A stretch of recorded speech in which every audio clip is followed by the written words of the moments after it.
नमस्कार दोस्तों, स्वागत है आपका आपके अपने YouTube चैनल कष्ट हरण में। मित्रों, आज हम भगवद गीता के अध्याय 2 के श्लोक 28 एवं 29 पर विचार करेंगे। अव्यक्तादीनि भूतानि व्यक्तमध्यानि भारत, अव्यक्तनिधनान्येव तत्र का परिदेवना।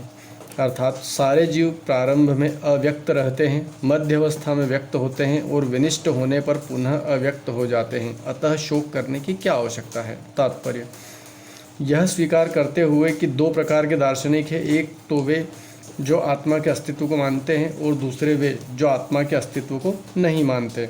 कहा जा सकता है कि किसी भी दशा में शोक करने का कोई कारण नहीं है। आत्मा के अस्तित्व को न मानने वालों को वेदांतवादी नास्तिक कहते हैं। यदि हम तर्क के लिए इस नास्तिकवादी सिद्धांत को मान भी ले तो शोक करने का कोई कारण नहीं है। आत्मा के पृथक अस्तित्व से भिन्न सारे भौतिक तत्व सृष्टि के पूर्व अदृश्य रहते हैं एवं अदृश्य रहने की सूक्ष्म अवस्था से ही दृश्य अवस्था आती है। जिस प्रकार आकाश से वायु उत्पन्न होती है, वायु से अग्नि, अग्नि से जल और जल से पृथ्वी उत्पन्न होती है। पृथ्वी से अनेक प्रकार के पदार्थ प्रकट होते हैं, यथा एक विशाल गगनचुंबी महल पृथ्वी से ही प्रकट है। जब इसे ध्वस्त कर दिया जाता है तो वह अदृश्य हो जाता है और अंततः परमाणु रूप में बना रहता है। शक्ति संरक्षण का नियम बना रहता है, किंतु कालक्रम से वस्तुएं प्रकट तथा अप्रकट होती रहती है। अंतर इतना ही है, प्रकट होने या अप्रकट होने पर शोक का कोई कारण नहीं है। यहाँ तक कि अप्रकट अवस्था में भी वस्तुएं समाप्त नहीं होती। प्रारंभिक तथा अंतिम दोनों अवस्थाओं में ही सारे तत्व अप्रकट रहते हैं, केवल मध्य में वे प्रकट होते हैं और इस तरह इससे कोई वास्तविक अंतर नहीं पड़ता।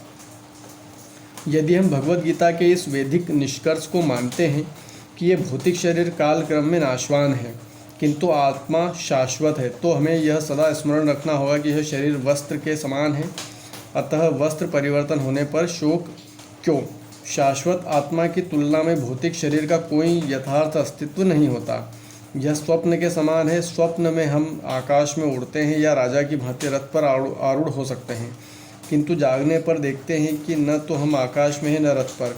वैदिक ज्ञान आत्म साक्षात्कार को भौतिक शरीर के अनस्तित्व के आधार पर प्रोत्साहन देता है। अतः चाहे हम आत्मा के अस्तित्व को माने या न माने, शरीर नाश के लिए शोक करने का कोई कारण नहीं है। श्लोक 29। आश्चर्यवत् पश्यति कश्चिदेनमाश्चर्यवद्वदति तथैव चान्यः आश्चर्यवच्चन्नेन मन्यः शृणोति श्रुत्वाप्येनं वेद चैव कश्चित्।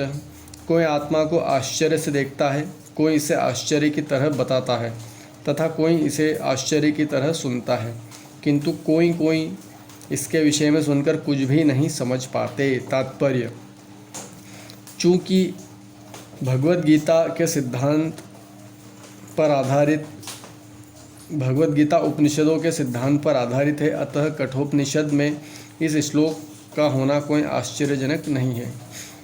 श्रवणयापि बहुभिर्यो न लभ्यः शृण्वन्तो अपि बहवोऽयं न विद्युः आश्चर्यो वक्ता कुशलो अस्य लब्धा आश्चर्योऽस्य ज्ञाता कुशलानुनिष्टः। विशाल पशु, विशाल वट वृक्ष तथा 1 इंच स्थान में लाखों करोड़ों की संख्या में उपस्थित सूक्ष्म कीटाणुओं के भीतर अणु आत्मा की उपस्थिति निश्चित रूप से आश्चर्यजनक है। अल्पज्ञ तथा दुराचारी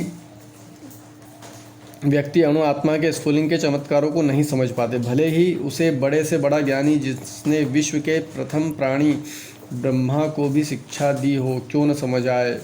वस्तुओं के स्थूल भौतिक बोध के कारण इस युग के अधिकांश व्यक्ति इसकी कल्पना नहीं कर सकते कि इतना सूक्ष्म कण किस प्रकार इतना विराट तथा इतना लघु बन सकता है। अतः लोग आत्मा को उसकी संरचना या उसके विवरण के आधार पर ही आश्चर्य से देखते हैं। इंद्रिय तृप्ति की बातों में फंसकर लोग भौतिक शक्ति से इस तरह मोहित होते हैं कि उनके पास आत्मज्ञान को समझने का अवसर ही नहीं रहता। यद्यपि यह तथ्य है कि आत्मा ज्ञान के बिना सारे कार्यों का दुष्परिणाम जीवन संघर्ष में पराजय के रूप में होता है, संभवतः उन्हें कोई इसका कोई अनुमान नहीं होता कि मनुष्य को आत्मा के विषय में चिंतन करना चाहिए और दुखों का हल खोज निकालना चाहिए। ऐसे थोड़े से लोग हैं जो आत्मा के विषय में सुनने के इच्छुक है, अच्छी संगति पाकर भाषण सुनते हैं, किंतु कभी कभी अज्ञानवश वे परमात्मा तथा अणु आत्मा को एक समझ बैठते हैं। ऐसा व्यक्ति खोज पाना कठिन है जो परमात्मा अणु आत्मा उनके पृथक पृथक कार्यों तथा संबंधों एवं अन्य विस्तारों को सही ढंग से समझ सके। इससे अधिक कठिन है ऐसा व्यक्ति खोज पाना जिसने आत्मा के ज्ञान से पूरा लाभ उठाया हो और जो सभी पक्षों से आत्मा की स्थिति का सही निर्धारण कर सके। किंतु यदि कोई किसी तरह से आत्मा के इस विषय को समझ लेता है तो उसका जीवन सफल हो जाता है। इस आत्मज्ञान को समझने का सरलतम उपाय है कि अन्य मतों से विचलित हुए बिना परम प्रमाण भगवान श्री कृष्ण द्वारा कथित भगवद गीता के उपदेशों को ग्रहण कर लिया जाए। किंतु इसके लिए भी इस जन्म में या पिछले जन्मों में प्रचुर तपस्या की आवश्यकता होती है, तभी कृष्ण को श्री भगवान के रूप में स्वीकार किया जा सकता है। पर कृष्ण को इस रूप में जानना शुद्ध भक्तों की अहेतुकी कृपा से ही होता है। अन्य